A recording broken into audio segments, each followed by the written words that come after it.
Madame, Monsieur, bonsoir. Bienvenue à cette édition de l'information. Nous passons à présent au sommaire. En Côte d'Ivoire, plusieurs décrets de nomination ont été pris dans les différentes institutions de la République. Par ailleurs, nous ferons un retour sur le 50e anniversaire de l'Organisation internationale du cacao qui s'est tenue à Abidjan. Enfin, nous parlerons des conséquences du changement climatique du mois de septembre dans le monde entier. Mesdames, Messieurs, bonsoir. Nous débutons en Côte d'Ivoire où plusieurs décrets de nomination ont été pris dans le pays pour les différentes institutions de la République. Un communiqué de la présidence lu par le secrétaire général de la République nous en donne les détails. Communiqué de la présidence de la République. Le président de la République, son Excellence M. Alassane Ouattara, a procédé ce mercredi 4 octobre 2023 à la signature de plusieurs décrets de nomination au titre des institutions de la République. Au titre de la présidence de la République, M. Gilbert Koné Kafana, ancien ministre d'État, est nommé haut représentant du président de la République. M. Théophile Awan Doli, ancien ministre, est nommé inspecteur général d'État. Au titre de la Cour de cassation, M. Yua Kofi, magistrat hors hiérarchie, groupe A, échelon unique, est nommé président de la Cour de cassation. Au titre de la Haute Autorité pour la bonne gouvernance, M. Epiphane Zoro Bibalo, ancien ministre, est nommé président de la Haute Autorité pour la bonne gouvernance.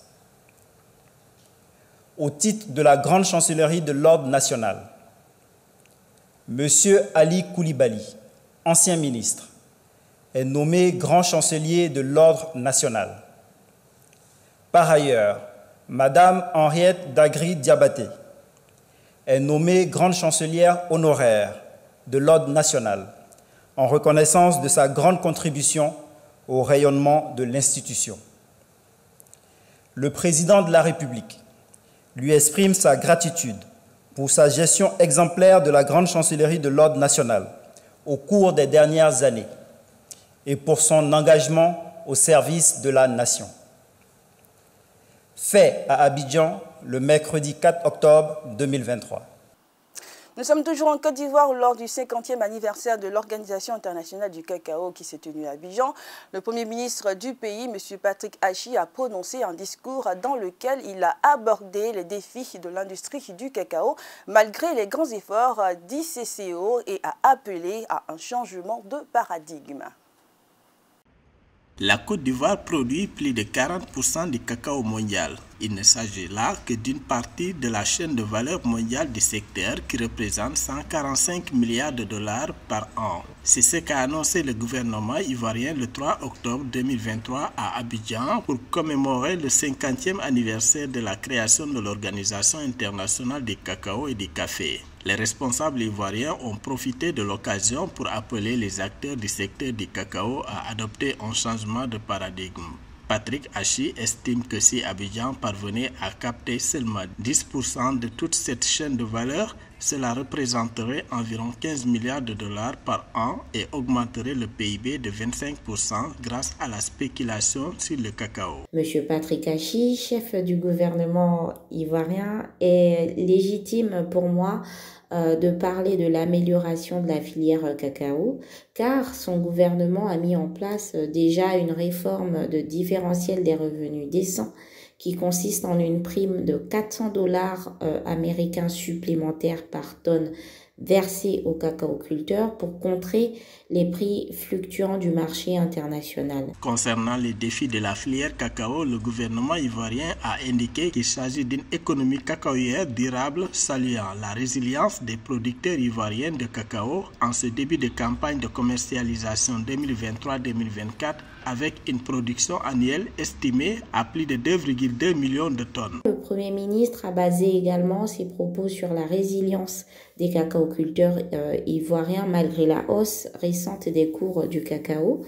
De fait, les producteurs de cet or brun, dont la Côte d'Ivoire premiers pays producteurs, peuvent en tirer profit du déficit entre l'offre et la demande prédite par les experts si les acheteurs se précipitent pour avoir des stocks restants. La transformation locale des fèves de cacao avant leur exportation représente une opportunité prometteuse pour accroître la prospérité nationale et réduire les inégalités de revenus, en particulier dans les pays africains où sont concentrés les 3/4 de la production mondiale.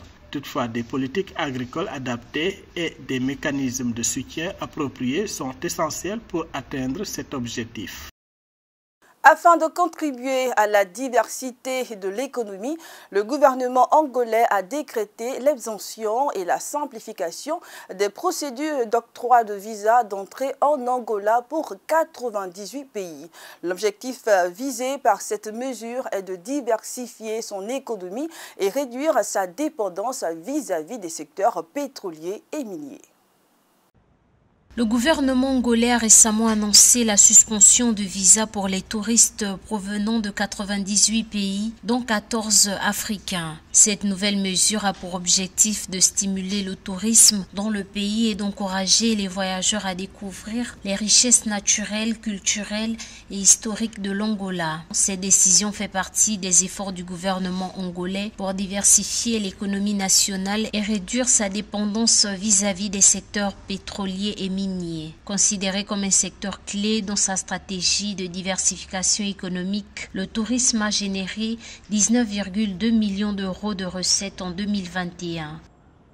On constate que l'Angola tente certainement de diversifier son économie en ouvrant ses visas de tourisme à une centaine de pays, dont 15 pays seulement africains. On voit les pays des Émirats arabes unis qui sont promoteurs de tourisme et grands producteurs de pétrole qui déjà essaient de sortir du tout pétrole en allant sur le secteur touristique pour diversifier leur économie. Membre de l'OPEP, l'Angola, deuxième producteur de pétrole de l'Afrique subsaharienne et 16e mondial avec 2,2% de la production mondiale, a construit son économie autour de l'activité pétrolière. Secteur dont les recettes ont enregistré une baisse de 34% durant le premier semestre 2023 par rapport à la même période de l'année dernière selon les données du ministère des Finances. L'Angola pourra peut-être donner l'exemple aux pays d'Afrique centrale qui n'ont pour seul projet politique que se maintenir au pouvoir, alors qu'ils ont des sites extraordinaires qui pourra faire qu'ils sortent du tout pétrole en développant leur secteur touristique et pouvoir ne pas voir que la politique comme offre à leur population. Soucieux de positionner désormais le secteur touristique comme secteur clé de son économie, l'exemption de visa touristique devrait faciliter les voyages et rendre plus attractive la destination Angola, pays qui accueillait en moyenne 217 000 voyageurs par an avant la crise sanitaire de Covid-19, envisage à travers cette suspension de visa touristique relancer ce secteur dont la contribution au PIB en 2019 était estimée à 1%. Le secteur minier sud-africain est en difficulté. Il ne pourrait durer que 13 ans selon le rapport d'un cabinet d'audit. Un rapport souligne le besoin d'urgence pour l'économie sud-africaine de recentrer une partie de son secteur minier sur les métaux et minéraux d'énergie verte. Les bénéfices miniers globaux de l'Afrique du Sud ont chuté de plus de 5 milliards de dollars au cours du dernier exercice. L'industrie aurifère pourrait durer moins de 30 ans sans investissement renouvelé, c'est ce qu'a révélé un nouveau rapport des cabinets d'audit PwC. Le rapport publié mardi estime également que l'industrie minière du minerai de fer en Afrique du Sud pourrait durer que 13 ans sans autre engagement de la part des entreprises pour identifier, poursuivre et extraire de nouveaux gisements. Le pays figure parmi les 10 producteurs mondiaux de matières premières essentielles au processus de fabrication de l'acier. Selon ce rapport, l'industrie sud-africaine des mines a été fortement impactée par les fluctuations monétaires, l'inflation élevée, les coupures de courant et les problèmes logistiques liés à l'exportation de minéraux du fait de la détérioration des infrastructures routières, ferroviaires et portuaires. Le document souligne également le besoin urgent pour l'économie sud-africaine de recentrer une partie de son secteur minier sur les métaux et minéraux d'énergie verte comme le cuivre, le nickel, le lithium et le cobalt. Depuis plusieurs semaines, la France subit la présence de punaises de lit dans presque tous les ménages. Une situation qui reste alarmante sans pour autant faire objet d'une épidémie, selon le ministre français du Transport. C'est dans cet élément. La France va faire appel à des chiens renifleurs pour détecter les punaises de lit dans les trains et le métro parisien. Une décision motivée par de nombreuses plaintes et rapports d'infestation envoyés aux autorités ces dernières semaines. Mais pour le ministre des Transports, Clément Beaune, aucune preuve d'épidémie n'a été trouvée. Parfois, ces signalements sont liés au fait qu'on a beaucoup parlé du sujet, mais il faut les prendre au sérieux. Une dizaine de signalements, ils ont tous été vérifiés et 0 cas avéré. À la SNCF, il y a eu 37 cas de signalement dans les trains ces derniers jours. Tous vérifiés, 0 cas avéré. Le gouvernement essaie également de rassurer l'opinion publique et les visiteurs internationaux à quelques mois des Jeux Olympiques. Les entreprises de désinfection ont signalé une demande croissante d'intervention et certains passagers de transport en commun ont déclaré préférer rester debout plutôt que de s'asseoir sur les sièges. Les conséquences du changement climatique ne s'estompent pas. Septembre 2023 a été le mois le plus chaud jamais enregistré au niveau mondial, selon l'Observatoire européen Copernicus. C'est dans cet élément. Les températures mondiales continuent d'écraser les records.